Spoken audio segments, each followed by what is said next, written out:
Duduk perkara kasus Harun Masiku, apa sih sebenarnya kok bisa menyeret nama Hasto sang sekjen yang selama 10 tahun memimpin di PDIP yang sangat kuat dan strategis posisinya di partai PDIP tersebut. Nama Harun Masiku yang sering disebut, namun perkaranya sendiri jarang diketahui. Seperti apa sebenarnya kasus pidana korupsi yang melibatkan Harun Masiku ini? Kita simpulkan kasusnya. Esensinya adalah kasus suap. Kapan terjadinya? Tahun 2020, setelah pemilu 2019. Berapa nilai suapnya? Sekitar 600 jutaan. Siapa penerima suap? Wahyu Setiawan, Komisioner KPU Pusat. Siapa penyuap? Harun Masiku, calon anggota DPR RI dari PDIP. Dan apa motif penyuapan?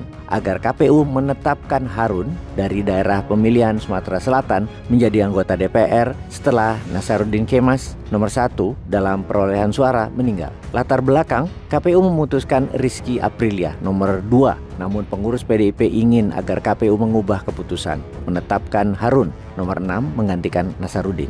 Keputusan pengadilan kasus ini sudah digelar pada tahun 2020 di mana Wahyu bersalah dan divonis 7 tahun. Sementara Harun melarikan diri atau buron yang diduga dengan bantuan Hasto Kristiono, sekjen PDIP. Apa tuduhan ke Hasto? Hasto kini jadi tersangka dalam tuduhan menghambat peradilan atau obstruction of justice. Hasto sebagai tersangka penetapannya diumumkan pasca pergantian kepemimpinan KPK yang kini dipimpin oleh Setio Budianto dan timnya. Penetapan Hasto sebagai tersangka membuka peluang untuk mengungkap kasus-kasus besar lainnya yang selama ini tersembunyi. Dalam kasus Harun Masiku yang merupakan tersangka dalam skandal pergantian antar waktu anggota DPR dan buron selama hampir 5 tahun menjadi sorotan utama dalam kepemimpinan baru KPK tersebut, di mana kemudian KPK baru-baru ini memperbarui daftar pencarian orang atau DPO untuk Harun Masiku dengan merilis foto terbaru dan ciri-ciri fisiknya. KPK juga mengeluarkan kebijakan pencegahan terhadap 5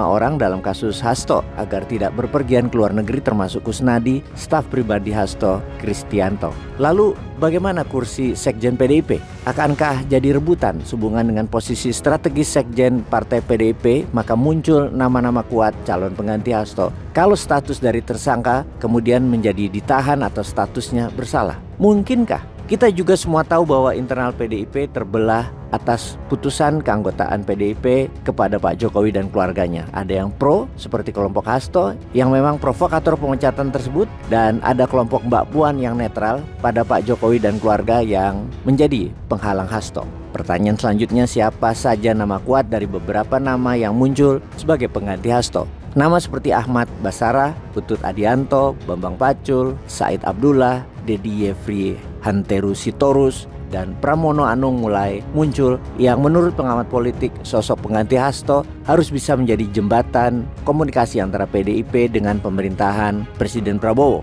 Rasanya kita bisa memprediksi kursi sekjen PDIP akan direbut loyalis Puan Maharani. Karena itu hanya ada 2 nama yang berpotensi kuat menjadi sekjen PDIP, yaitu Ahmad Basarah dan Bambang Pacul. Tampaknya keduanya lebih berpeluang lebih besar karena merupakan loyalis mutlak dari Puan Maharani. Dari kasus 5 tahun yang nggak selesai itu, kenapa sekarang baru muncul? Kira-kira ada pesanan ke KPK dari pihak lain kah? Atau ini murni karya KPK yang ingin memperbaiki citranya? Kalau murni ingin memperbaiki citranya, banyak kasus besar lain yang harus diungkap juga, di mana KPK diharapkan dapat menyelesaikan berbagai kasus seperti dugaan banyaknya pemimpin partai yang menjabat di kabinet, membuat kebijakan yang menguntungkan kelompoknya dan lain sebagainya, sebagai bukti independensi lembaga KPK tersebut dalam memberantas korupsi. Tidak hanya berhenti di kasus orang-orang PDIP yang mungkin akan merobohkan Partai Merah berlambang banteng moncong putih.